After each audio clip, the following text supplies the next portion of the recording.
Iran has issued one of its sternest warnings in years, stating that any significant American military action would trigger what it terms a full-scale war. Almost immediately, Washington's response came not through speeches or press conferences, but via movement on the world's oceans. The U.S. Navy deployed the aircraft carrier USS Abraham Lincoln, accompanied by 3 guided missile destroyers, toward the Middle East. This signals that the United States is taking Iran's warning seriously and preparing for every contingency. An aircraft carrier like the Abraham Lincoln is not merely another warship navigating international waters. It is a floating airbase, a potent symbol of American power projection, and a message clearly understood by allies and adversaries alike. The movement of a carrier strike group raises a critical question. Is this about preventing war or preparing for it? Iranian officials have been unusually direct in addressing this, stating that if the United States crosses certain red lines, their response would not be limited or symbolic, but broad, regional, and potentially uncontrollable. When Iran uses the phrase full-scale war, it refers to a conflict extending far beyond a single strike or battlefield. It implies a scenario involving U.S. forces, regional allies, and Iran's extensive network of partners and proxy groups across the Middle East. The USS Abraham Lincoln is among the most powerful military assets ever deployed by the United States.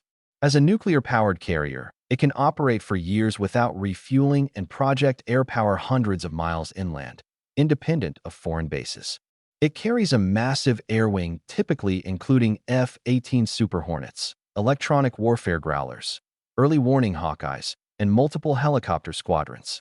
However, this deployment introduces a significant new element, the F-35 Lightning II stealth fighter.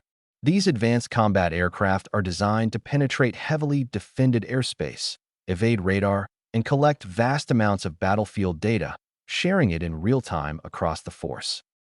Their presence significantly expands the carrier's capabilities, not just in firepower, but in intelligence, surveillance, and air dominance.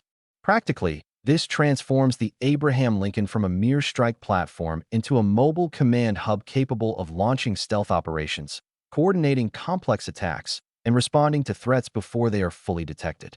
This raises another crucial question. When stealth fighters and a full strike group approach a potential adversary, is the goal solely deterrence, or is it to ensure that if deterrence fails, the outcome is decided swiftly? For Iran, this represents both a threat and a challenge. Iranian military planning has long focused on countering carriers through asymmetric tactics using missiles, drones, and fast attack boats. The arrival of the Abraham Lincoln forces Iranian commanders to consider worst-case scenarios, just as U.S. planners must weigh how Iran might respond.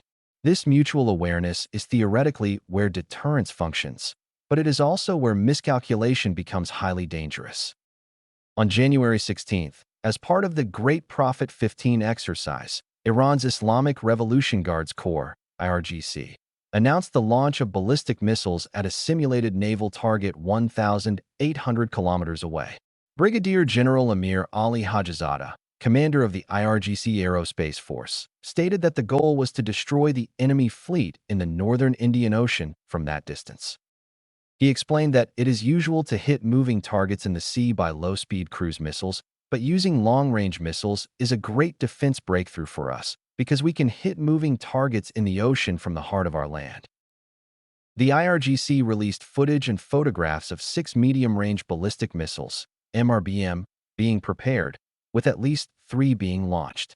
These included a liquid-fueled Qayyum with a maneuvering reentry vehicle and a solid propellant schedule.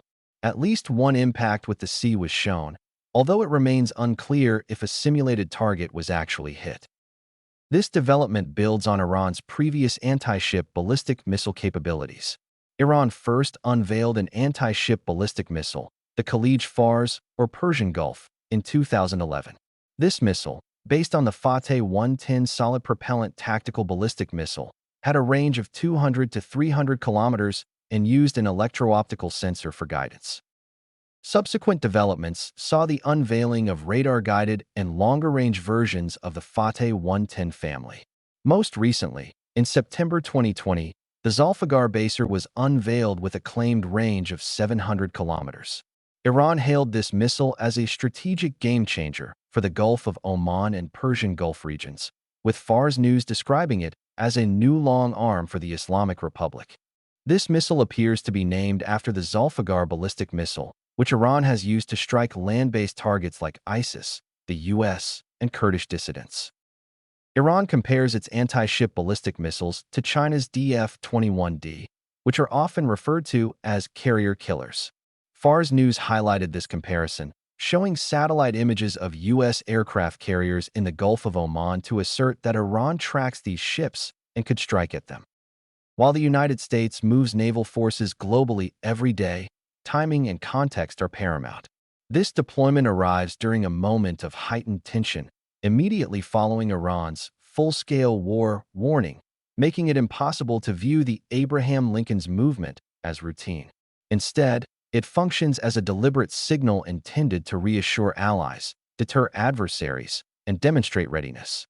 Yet, such signals can be misunderstood. History is replete with instances where military posturing aimed at preventing conflict instead contributed to it. The presence of heavily armed ships in close proximity to a rival increases the stakes of every encounter, every radar contact, and every decision made under pressure. Carrier strike groups move slowly and are highly visible. Depending on their starting point, reaching operational areas near the Middle East can take days or weeks. However, their arrival is not a single moment in time. Long before the ships reach their destination, their movements are tracked by satellites, analyzed by intelligence services, and factored into military planning on all sides. In this sense, the deployment's impact has already begun. The ships do not need to be physically on station for their presence to influence decisions, raise alert levels, and shape the strategic environment. Iran's Revolutionary Army commanders don't seem to be intimidated by the U.S. warships. They regard American aircraft carriers as sitting ducks. "We can sink them in less than 20 minutes, an Iranian field commander explains. As the USS Abraham Lincoln and its destroyers continue their journey, they carry more than aircraft and missiles. They convey a message of power, readiness, and resolve. Whether that message succeeds in preventing conflict or pushes the situation closer to the brink remains an open question. What is clear is that the margin for error is shrinking. In a region already fraught with tension, the movement of a single carrier strike group can shift the balance between peace and war. As both sides watch each other carefully, one final question remains. Are these ships ensuring stability, or are they sailing straight into the most dangerous moment yet? Thank you for watching this video. Situations like this remind us how quickly global tensions can escalate and how movements at sea can carry consequences far beyond the horizon. As the Abraham Lincoln and its escorting destroyers continue their deployment, the world will be watching closely to see whether this show of force succeeds in maintaining stability or whether it marks the beginning of a far more dangerous chapter.